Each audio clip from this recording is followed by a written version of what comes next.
കർത്താവിന്റെ തിരുനാമത്തിന് മഹത്വം. വേദ പുസ്തകപ്രകാരം ദൈവനിശ്വാസ്യമല്ലാത്ത അപ്പോക്രിഫൽ ഗ്രന്ഥങ്ങളെക്കുറിച്ചാണ് കഴിഞ്ഞ ചില എപ്പിസോഡുകൾ സൂക്ഷ്മമായി പഠിക്കുവാൻ ദൈവം നമ്മെ സഹായിച്ചത്. ഇപ്പോൾ നമ്മൾ പഠിക്കാൻ പോകുന്ന വിഷയം വേദപുസ്തകത്തിന്റെ ചില പതിപ്പുകളെക്കുറിച്ചാണ്. അതായത് വേദപുസ്തകം പ്രധാനമായും എഴുതപ്പെട്ടത് ഈ പാപ്പിറസ് റീഡുകളിലാണ്. ഇതിനെ മൂലഗ്രന്ഥം എന്ന് വിളിക്കുന്നു.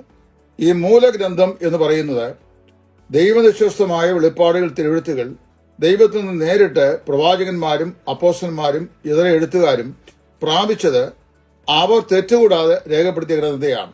അപ്പോൾ അത് എവിടെ വേദപുസ്തകം എപ്പോൾ ആദ്യം എഴുതപ്പെട്ടുവോ അത് മാത്രമാണ് തെറ്റുകൂടാത്ത ദൈവത്തിന്റെ വചനം എന്ന് പറയുന്നത്.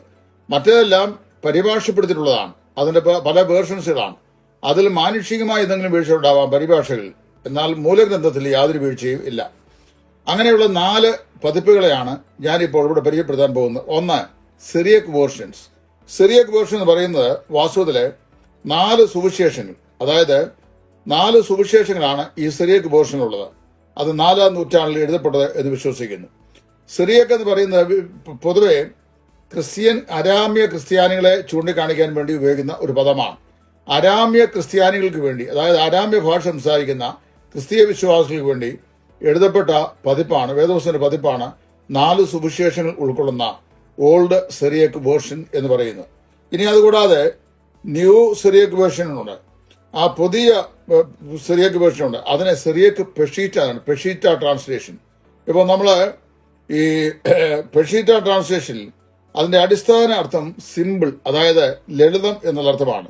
അതിനെയാണ് വാസ്തുവിൽ സ്റ്റാൻഡേർഡ് വേർഷനായി പരിഗണിക്കപ്പെട്ടുള്ളത്. AD 150-നും 250-നും ഇടയിൽ വെച്ച് ഈ പെഷിറ്റ ട്രാൻസ്ലേഷൻ എഴുതപ്പെട്ടു എന്ന് വിശ്വസിക്കുന്നു. ചരിത്രകാരന്മാരായിരിക്കുന്ന വിശുദ്ധന്മാർ, അതായത് ദൈവശാസ്ത്രജ്ഞന്മാർ ഈ യാഥാർത്ഥ്യത്തെ അടിവരയിട്ട് സമ്മതിക്കുന്നും ഉണ്ട്. അപ്പോൾ സിറിയക് വേർഷൻ 2 വേർഷൻ, ഒന്ന് ഓൾഡ് സിറിയക്, പഴയ സിറിയക് വേർഷൻ, അതുപോലെ തന്നെ സിറിയക് പെഷീറ്റ ട്രാൻസ്ലേഷൻ, ഈ 2 ഉണ്ട്. അതുപോലെ തന്നെ ഈ 2ാമത്തെ വേർഷനാണ് ലാറ്റിൻ വേർഷൻ, ലത്തീൻ ഭാഷയിലേക്കുള്ള ബൈബിളിന്റെ പരിഭാഷ. അതിൽ ഓൾഡ് ലാറ്റിൻ ഉണ്ട്, അതുപോലെ തന്നെ ലാറ്റിൻ വൾഗേറ്റും ഉണ്ട്, ആഫ്രിക്കൻ ഓൾഡ് ലാറ്റിൻ ഉണ്ട്, പിന്നെ ലാറ്റിൻ വൾഗേറ്റും ഉണ്ട്. ശ്രദ്ധിക്കണം, ഓൾഡ് ലാറ്റിൻ എന്ന് പറയുന്നത് വാസ്തുവിലെ ഈ 4 മുതൽ 14 വരെയുള്ള നൂറ്റാണ്ടുകളിൽ വാസ്തവത്തിൽ എഴുതപ്പെട്ടതായിട്ടുള്ള വേർഷൻസ് ആണ്. പ്രത്യേകിച്ച് അത് വടക്കേ ആഫ്രിക്ക, യൂറോപ്പ് എന്നീ രാജ്യങ്ങളിൽ ഉള്ള സർക്കുലേഷൻ ലക്ഷ്യമാക്കിയാണ് ഈ ഓൾഡ് ലാറ്റിൻ വേർഷൻ ഇറങ്ങിയിട്ടുള്ളത്. അതുപോലെ തന്നെ ലാറ്റിൻ വൾഗേറ്റ് എന്ന് പറയുന്ന ആഫ്രിക്കൻ ഓൾഡ് ലാറ്റിൻ ഉണ്ട്. അത് വാസ്തവത്തിൽ AD 400-ലാണ് ഇരിക്കുന്നത്, ആഫ്രിക്കൻ ഓൾഡ് ലാറ്റിൻ. അത് EA ലവ് എന്ന് പറയുന്ന ദേവദാസൻ അദ്ദേഹം പറയുന്നത് അത് വളരെ വ്യക്തമായി 2-ാം നൂറ്റാണ്ടിൽ എഴുതിയിട്ടുള്ള പാപ്പിറസ് റീഡുകളുടെ പുസ്തക കോപ്പിയിൽ നിന്ന് പകർത്തി എഴുതപ്പെട്ടതാണ് എന്നാണ് വിശ്വസിക്കപ്പെടുന്നത്. പിന്നെ ലാറ്റിൻ വൾഗേറ്റ് ഉണ്ട്. അതിന്റെ അർത്ഥം, വൾഗേറ്റ് എന്ന വാക്കിന്റെ അർത്ഥം കോമൺ ഓർ പോപ്പുലർ എന്നാണ്. സാധാരണ ആയി ഉപയോഗിച്ചു വന്ന, അല്ലെങ്കിൽ സാധാരണക്കാർക്ക് ഉപയോഗിക്കാൻ കഴിയുന്ന മറ്റൊരു വേർഷൻ. ജെറോം എന്ന് പറയുന്ന ആള് ദ സെക്രട്ടറി ഓഫ് ഡമാസ്യൂസിന്റെ സെക്രട്ടറി ആയിരുന്ന ജെറോം എന്ന് പറയുന്ന ആള്, അദ്ദേഹം റോമിലെ ബിഷപ്പായിരുന്നു. അദ്ദേഹമാണ് വാസ്തവത്തില് ലാറ്റിൻ വൾഗേറ്റ് എന്ന് പറയുന്ന ഈ പരിഭാഷ തയ്യാറാക്കി ക്രൈസ്തവർക്ക് നൽകിയത്.